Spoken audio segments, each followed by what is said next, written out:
menghormati, dan menjaga hubungan baik kita dengan sesama tanpa memandang perbedaan. Adapun ciri-ciri perilaku harmonis tersebut adalah: satu, kita bisa menghargai pendapat rekan kerja; yang kedua, tidak mudah konflik; yang ketiga, kita saling membantu dalam tim; dan yang keempat, kita menjaga komunikasi yang baik antara sesama. Nah, bagaimana contohnya Bu Mirda?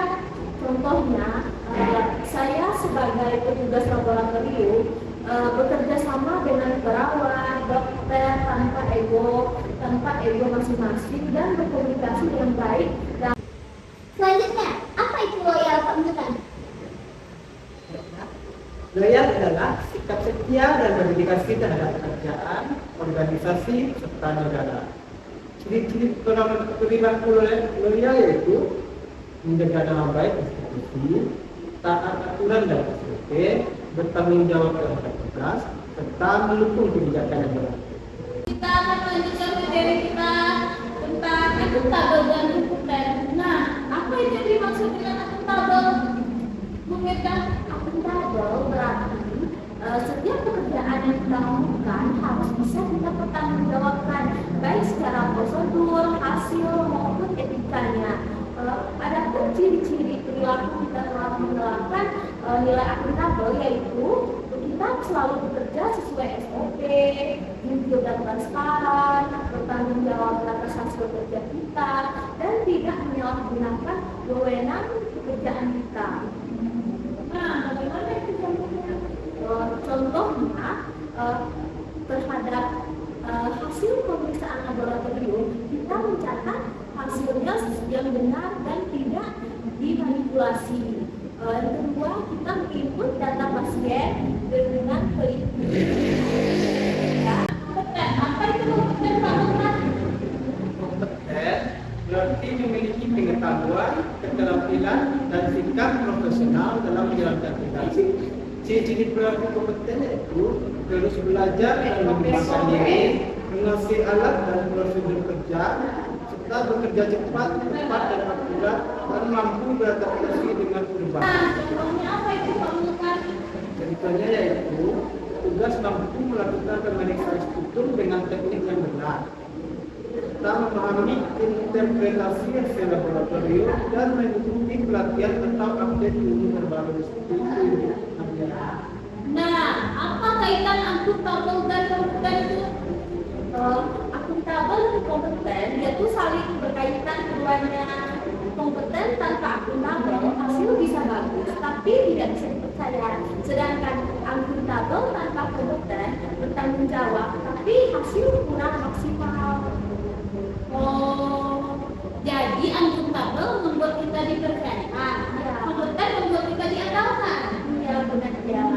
Jika keduanya berjalan bersama, maka pelayanan yang berkualitas bukan lagi sekedar harapan, tetapi menjadi kenyataan ya. Iya, benar ya, betul sekali. Selanjutnya kita akan membahas adaptif dan Selanjutnya kita akan membahas adaptif dan kolaboratif. Kolaboratif saya.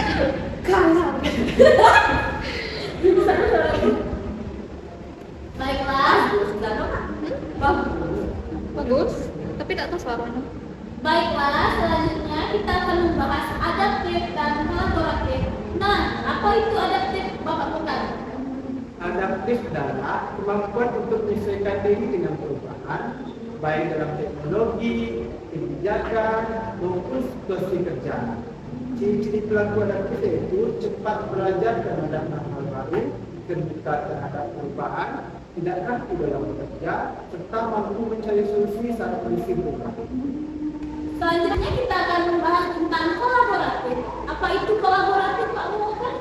Kolaboratif adalah kemampuan untuk bekerja sama dengan orang lain demi mencapai tujuan bersama. Ciri-ciri perilaku kolaboratif yaitu saling mendukung dalam tim, komunikasi yang efektif, menghargai peran setiap anggota, serta tidak bekerja secara individualis. Nah, contohnya itu gimana ya? Nah, contohnya di beberapa sendiri yaitu petugas laboratorium dan koordinasi dengan dokter dan perawat dalam penanganan. pasien, bekerjasama dalam program penanggulangan ini, serta saling membantu saat pelayanan adaptif. Begitu dia. Nah, bagaimana kaitan adaptif dan kolaboratifnya itu sebenarnya? Adaptif dan kolaboratif keduanya saling menguatkan. Adaptif tanpa kolaboratif sulit berkembang dalam tim, dan sebaliknya jika kolaboratif tanpa adaptif tim sulit untuk mengikuti perubahan. Jika digabungkan antara adaptif dan kolaboratif, kedua tersebut akan menyebabkan pelayanan lebih cepat dan responsif, tim kerja lebih solid, dan masalah dapat diselesaikan secara bersama. Nah, lalu bagaimana analisisnya ini Pak Mukhtar terhadap kita seorang PNS? Baiklah, ya. Dalam pelaksanaannya, PNS tidak hanya bekerja secara rutinitas, tetapi mampu yang pertama berpikir sistematis dan berbasis masalah. Artinya, PNS harus mampu mengidentifikasi masalah secara tepat, menganalisis penyebab, serta menentukan solusi yang efektif dan efisien. Yang kedua yaitu berorientasi pada hasil dan pelayanan. Setiap tindakan yang dilakukan harus mengarah pada peningkatan kualitas pelayanan kepada masyarakat. Yang ketiga yaitu mengintegrasikan nilai dan akhlak. Yang pertama akuntabel, yaitu bertanggung jawab atas setiap keputusan, kompeten, memiliki kemampuan dan terus belajar, harmonis, menjaga hubungan kerja yang baik dengan sesama rekan, loyal, setia pada organisasi dan negara, adaptif, mampu menghadapi perubahan, dan terakhir itu kolaboratif, mampu bekerja sama. Kerangka berpikir yang baik harus didukung dengan kejujuran, disiplin, dan komitmen terhadap aturan. Itu dia. Terima kasih Pak Mukhtar dan Bu Mirza. Selanjutnya dapat saya simpulkan berarti kerangka berpikir dan kemampuan seorang PNS yang diharapkan mencerminkan sosok aparatur yang profesional, berintegritas, adaptif, serta berorientasi pada publik. Nah, PNS tidak hanya dituntut untuk mampu menyelesaikan tugas, tetapi juga harus berpikir kritis dan solutif, bertindak sesuai nilai berakhlak, memiliki kompetensi yang terus berkembang, mampu bekerja sama, dan menyesuaikan diri dengan perubahan.